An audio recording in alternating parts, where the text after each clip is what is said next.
Movie की starting एक ऐसे शहर से होती है जहाँ पर अमीर और गरीब लोग एक साथ तो रहते हैं, लेकिन अमीर लोग गरीब लोगों का बिल्कुल साथ नहीं देते। उनके काफी हाई स्टैंडर्ड्स हैं और वो गरीबों को कुछ भी नहीं समझते। ये मूवी इसी शहर में रहने वाले एक आदमी आर्थर पर बेस्ड है। वो अपनी मदर के साथ रहा करता था। उसे कॉमेडी बहुत पसंद थी और उसका दिल चाहता था कि वो एक दिन बहुत बड़ा कॉमेडियन बने। उसका आइडियल एक आदमी था जो कि बहुत बड़े कॉमेडी शो को होस्ट करता था। वो कहता था कि मैं भी एक दिन उनके शो में उनके साथ खड़ा होऊंगा। वो इसके लिए बहुत मेहनत किया करता था। फिर एक दिन हम ऑर्थर को देखते हैं जो कि किसी कंपनी की एडवर्टाइजमेंट के लिए एक साइन बोर्ड लेकर एक रोड पर खड़ा होता है कि कुछ शरारती बच्चे वहां पर आते हैं और उसे बहुत तंग करके उसका साइन बोर्ड छीन कर भाग जाते हैं। ऑर्थर यहाँ पर जोकर बना होता है। वो उन बच्चों के पीछे भागता है ताकि अपना साइन बोर्ड ले सके, लेकिन वो बच्चे उसे बहुत भगाते हैं और वही साइन बोर्ड उसके मुंह पर मारते हैं, जिससे वो साइन बोर्ड टूट जाता है और उसके बाद फिर वो ऑर्थर को भी बहुत बुरी तरह मारते हैं। ऑर्थर काफी हर्ट होता है और सीधा अपने बॉस के पास जाता है। वो उसे सब कुछ बताता है कि बच्चों ने उसके साथ क्या क्या किया, लेकिन उसका बॉस उल्टा उसे डांट देता है और कहता है कि तुम्हारा दिमाग तो ठीक है,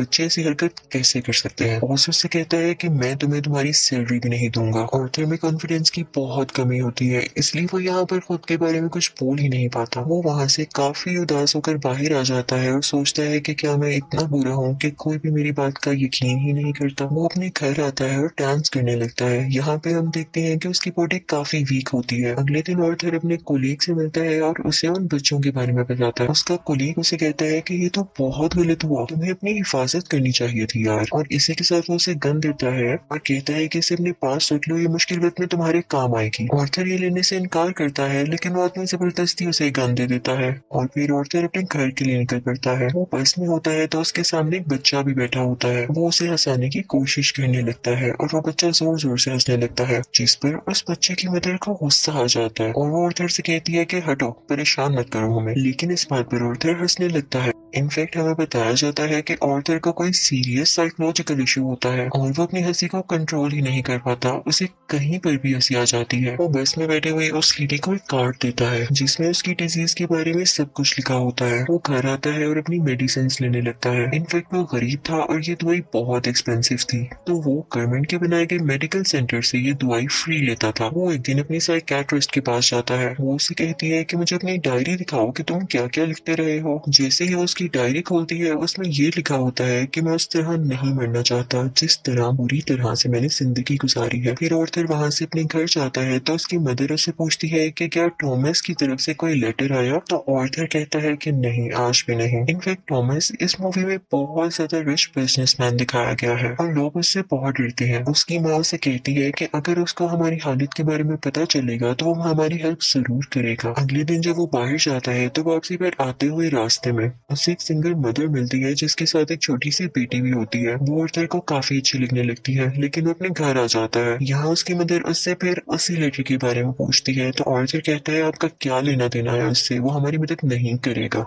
अगले दिन हम देखते हैं कि वो सिंगल लड़की ऑर्थर के घर पर आती है। वो उससे कहती है कि मैं कुछ टाइम से नोट कर रही हूँ कि तुम मेरा पीछा कर रहे हो, जिस पर ऑर्थर उसे कहता है कि हाँ, मुझे तुम अच्छी लगी हो। तो इस पर वो लड़की हंसने लगती है और जल्दी उन दोनों में दोस्ती हो जाती है। ऑर्थर को एक और जगह से जोकर की ऑफर आती है। वो एक चिल्ड्रन हॉस्पिटल होता है और जब ऑर्थर वहाँ पर जाकर डांस कर रहा होता है तो उसकी पॉकेट से वही गन बाहर आकर गिरती है। सब बच्चे डर जाते हैं और स्टाफ हैरान होता है कि इसके पास गन क्या कर रही है। ये बात फैलती है और उसे इस जॉब से भी निकाल दिया जाता है। वो अपने बॉस को कॉल करता है कि ये तो सिर्फ एक टॉय गन है, तो उसका बॉस उसे कहता है कि झूठ मत बोलो, मुझे तुम्हारे कलीग ने सब कुछ बता दिया है कि तुमने खुद उससे गन ली। यहाँ पर ऑर्थर का दिल दोबारा से बहुत दुखता है कि उसके कलीग ने तो उसे जबरदस्ती ये गन दी थी। फिर हम देखते हैं कि ऑर्थर ट्रेन में घर जा रहा होता है और वहाँ पर तीन बिजनेसमैन भी होते हैं जो कि थॉमस वेन के ही आदमी थे। वो ट्रेन में बैठी हुई एक लड़की को छेड़ रहे होते हैं।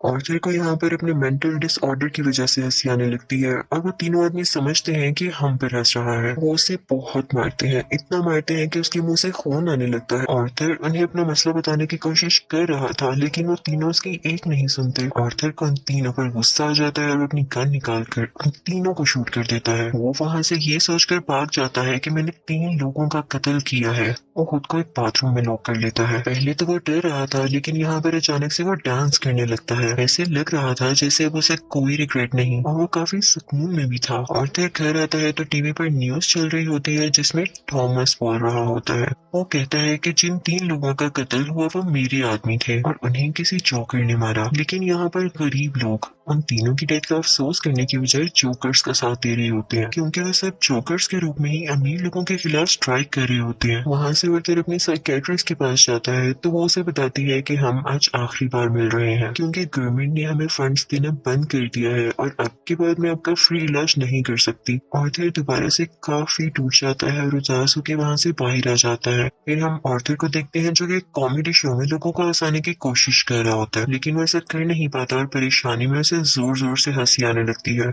इस वजह से उसका शो खराब हो जाता है और वो घर आ जाता है। घर आने पर उसकी मॉम उसे कहती है कि बेटा ये लिटिल थॉमस के लिए पोस्ट कर दो। आर्थर जब ये पढ़ता है तो उसे अपनी आंखों पर यकीन ही नहीं आता। वो अपनी मदर के पास जाता है और कहता है आपने मुझसे सब कुछ क्यों छुपाया। उसकी माँ उसे बताती है कि बेटा मैंने ये जानकर नहीं किया। इनफैक्ट थॉमस और मैं एक दूसरे को पसंद करते थे और इवन शादी भी करना चाहते थे, लेकिन मैं बहुत गरीब थी और वो बहुत अमीर, तो हम सोसाइटी की वजह से शादी नहीं कर सके। आर्थर अपने बाप से मिलने के लिए निकल पड़ता है। जब वो वहाँ पर पहुँचता है तो उसके घर के गेट के पीछे थॉमस का अपना बेटा खड़ा होता है। आर्थर उसके सामने बच्चों जैसी हरकतें करने लगता है और उसे भी हंसाने की कोशिश करता है, लेकिन तभी वहाँ पर थॉमस का बटलर आ जाता है। वो उस बच्चे से कहता है कि स्ट्रेंजर से बात नहीं करते और आर्थर को वहाँ से जाने के लिए कहता है। आर्थर उससे कहता है कि मैं सच्चाई से पर्दा हटा कर ही जाऊंगा। मेरी माँ ने थॉमस के यहाँ 30 साल काम किया और वो दोनों एक दूसरे को पसंद भी करते थे और मैं किसी और का नहीं थॉमस का ही बेटा हूँ। जिस पर बटलर उसे कहता है कि तुम भी पागल हो और तुम्हारी माँ भी पागल है। उसने स्टोरी अपने पास से बनाई है, उसका थॉमस से कोई लेना देना नहीं है। ये सुनकर आर्थर को काफी बुरा लगता है और वो वहाँ से चला जाता है। आर्थर जब घर जाता है तो उसे पता चलता है उसकी मॉम को कोई अटैक हुआ है और उन्हें हॉस्पिटल शिफ्ट किया जाता है। आर्थर जब बाहर बैठा होता है तो उसके पास 2 पुलिस ऑफिसर्स आते हैं। वो उससे पूछते हैं कि ट्रेन में उस दिन जो 3 आदमी मरे क्या तुम उनको जानते हो। तो आर्थर आगे से कहता है नहीं, मुझे क्या पता होगा। उसे पता चलता है कि इन पुलिस ऑफिसर्स ने उसकी माँ से भी सेम क्वेश्चन किया था, जिसकी वजह से उसकी मॉम को अटैक हुआ। वो अंदर अपनी माँ के पास आ जाता है और वहीं पर वो सिंगल मदर भी होती है कि तभी टीवी पर एक न्यूज चलती है और उस पर आर्थर का वही फेवरेट टीवी होस्ट होता है, वही कॉमेडियन जिसे आर्थर बहुत पसंद किया करता था। वो काफी शौक से उसका शो देखने लगता है, लेकिन देखते ही देखते उसे अपना चेहरा टीवी स्क्रीन पर दिखाया जाता है। बेसिकली आर्थर का फेवरेट कॉमेडियन उसका मजाक उड़ा रहा होता है। जब आर्थर को एक कॉमेडी शो में हंसी आ गई थी, ये देखकर आर्थर काफी टूट जाता है कि मेरा आइडियल मेरा मजाक उड़ा रहा है, इससे तो मुझे इंस्पिरेशन मिली थी। उसे सब चीज पर यकीन ही नहीं आ रहा होता। थॉमस घर आता है तो न्यूज चल रही होती है कि शहर के हालात काफी खराब हो गए हैं। गरीब लोग जोकर्स का मास्क पहने सड़कों पर निकल आए हैं और अमीर लोगों के खिलाफ स्ट्राइक कर रहे हैं। इन लोगों में बहुत दुश्मनी बढ़ गई है और ये सारे के सारे थॉमस के खिलाफ है। आर्थर ये देखकर काफी खुश होता है कि वो सब के सब लोग जोकर बने हुए थे, यानी क्लाउन्स बने हुए थे। उसे लगता है कि पहली बार उसकी जॉब की या उसकी किसी ने तारीफ की हो। अब जहाँ पर वो गरीब लोग स्ट्राइक कर रहे थे वो एक थिएटर था। उस थिएटर के अंदर अमीर लोग एक मूवी देख रहे थे और वहाँ पर थॉमस भी था। उस स्ट्राइक को रोकने के लिए पुलिस वहाँ पर आ जाती है और उन्हें मना करती है। हर तरफ हलचल मच जाती है और इस चीज का फायदा उठाते हुए आर्थर उस थिएटर के अंदर चला जाता है। वो थिएटर के वॉशरूम में जाता है जहाँ पर थॉमस भी आया था।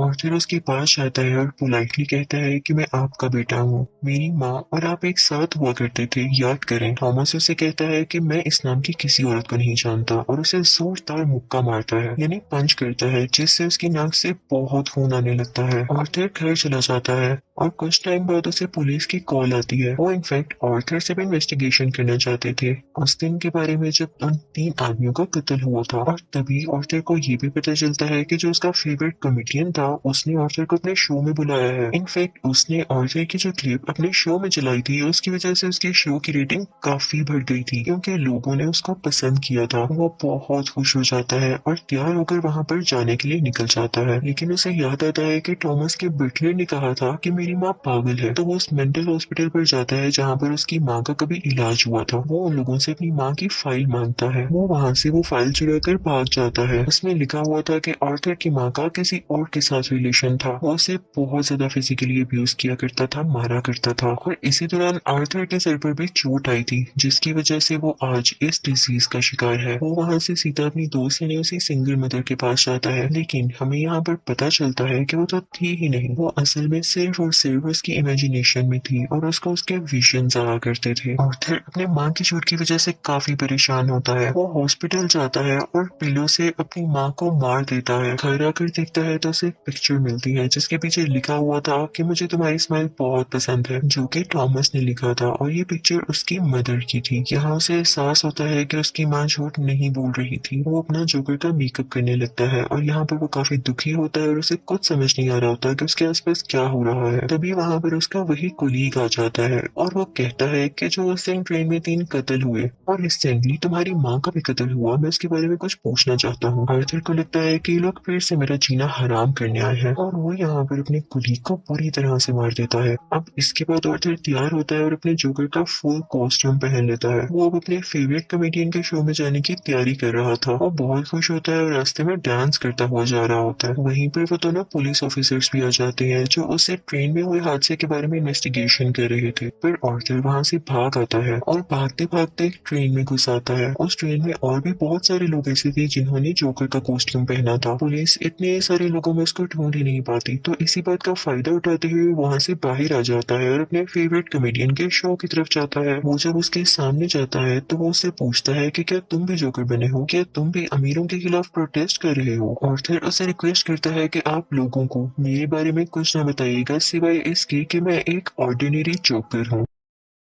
और फिर उनका लाइव शो स्टार्ट हो जाता है। ऑडियंस उन्हें देखकर काफी खुश होती है और इस चीज को काफी एडमायर कर रही होती है। वहां पर आर्थर का फेवरेट कॉमेडियन उसे क्वेश्चन करता है कि तुम यहाँ पर जोकर बन के क्यों आए हो। तो जोकर उसे कहता है कि मैं हमेशा खुश रहना चाहता था और मैं लोगों में भी खुशियां बांटना चाहता था। लोगों ने मुझे इस गेटअप में पसंद किया तो मैंने सोचा क्यों ना मैं ऐसे ही आ जाऊं। वो यहाँ पर एक बहुत ज्यादा सरप्राइजिंग बात भी करता है। वो इस लाइव शो में सबके सामने बता देता है कि उस दिन ट्रेन में जो 3 लोग मारे गए उनको मैंने ही मारा है। वो कहता है कि ये सब मैंने आपको इसलिए बताया कि अब तक कितने गरीब मरे, कितने ही ज्यादा अमीर लोगों ने गरीब लोगों को बेदर्दी से कत्ल किया, लेकिन आज तक किसी ने नोटिस किया, किसी ने भी अमीर लोगों के खिलाफ आवाज उठाई या उन गरीब लोगों को याद किया तो मुझे बताएं। और जब मैंने किसी अमीर आदमी को मार दिया तो लोग इतना शोर किस लिए मचा रहे हैं? कि सब इंसान बराबर नहीं होते या अमीर लोगों में कोई और खास बात होती है? वो कहता है कि सोसाइटी बहुत खराब हो चुकी है, वो सिर्फ अपना फायदा सोचती है और अगर आज तुमने मुझे इस शो में बुलाया है तो ये तुम्हारी रहमदिली हरगिज नहीं है। तुम्हारे शो की रेटिंग मेरी वजह से बढ़ रही थी इसलिए तुमने ऐसा किया। लेकिन आर्थर का जो फेवरेट कॉमेडियन होता है वो कहता है ऐसी बात हरगिज नहीं है। आर्थर का गुस्सा आ जाता है कि तुम अभी भी झूठ बोल रहे हो और इसी के साथ अपनी गन बाहर निकालता है और उसे सबके सामने शूट कर देता है। लोग काफी घबरा जाते हैं और वहाँ से बाहर निकलने लगते हैं, लेकिन आर्थर को हम यहाँ पर काफी कॉन्फिडेंट देखते हैं। वो किसी से नहीं डर रहा होता। पुलिस इस बात पर जोकर यानी आर्थर को अरेस्ट कर लेती है और अपनी गाड़ी में बिठाकर उसे वहाँ से दूर ले जाने लगती है। लेकिन आर्थर रास्ते में देखता है कि उसके बहुत सारे सपोर्टर्स हैं जो उसे सपोर्ट कर रहे हैं। उनमें से कुछ लोग एक एम्बुलेंस में बैठते हैं और उसकी ज्यादा सारी स्पीड करके उस पुलिस कार के साथ टक्कर कर देते हैं, जिसकी वजह से वो पुलिस कार उल्ट जाती है और अब जोकर बाहर आ गया था। वो उन सब लोगों में शामिल हो जाता है और उसी कार के ऊपर आकर खड़ा हो जाता है। सब लोग उसे यहाँ पर देख पा रहे थे और उसे चीयर कर रहे थे। उसके मुंह और नाक से काफी खून आ रहा था, लेकिन वो उसी खून से अपनी स्माइल बना लेता है और हाथ फैलाकर जोर जोर से हंसने लगता है। ये इनफैक्ट एक ऐसी स्माइल थी जिसके पीछे गम, तकलीफ और दुख छुपा हुआ था। वो अब उन सब लोगों का हीरो बन चुका था और वो यहाँ पे काफी खुश था कि लोग फाइनली अब उसे तारीफ कर रहे थे, उसे अप्रिशिएट कर रहे थे। दूसरी तरफ हम थॉमस को देखते हैं जो कि अपनी प्रेजेंट वाइफ और अपने बेटे के साथ ये शहर छोड़कर जा रहा होता है, लेकिन तभी साइड पे खड़ा एक जोकर उन लोगों को शूट कर देता है, लेकिन वो उनके बेटे को कुछ नहीं कहता। फिर सीन चेंज होता है और हमें आर्थर यानी जोकर एक साइकियाट्रिस्ट के पास दिखाया जाता है। वो वहां पर भी हंस रहा होता है, तो वो साइकियाट्रिस्ट उससे कहती है कि तुम बिना वजह क्यों हंसते रहते हो। तो आर्थर उससे कहता है कि आप इस फीलिंग को कभी नहीं समझ पाएंगी, और ये कहकर वो वहां से बाहर आ जाता है। उसके जूतों के नीचे खून लगा हुआ था, जिससे ये जाहिर होता है कि एक अच्छा इंसान कैसे किसी कातिल में बदल गया। और इस मूवी से हमें ये लेसन भी मिलता है कि जब किसी के साथ बुरा किया जाए तो वो बुरा ना भी हो तो एक ना एक दिन बुरा बन ही जाता है। उसे इतनी अजियत दी गई, इतना टॉर्चर किया गया कि उसके अंदर से वो फीलिंग्स ही खत्म हो गई और अब वो अपनी लाइफ से बिल्कुल सेटिस्फाई था। और इसी के साथ ये मूवी भी एंड हो जाती है। आई होप आपको ये मूवी अच्छी लगी होगी। Thank you for watching.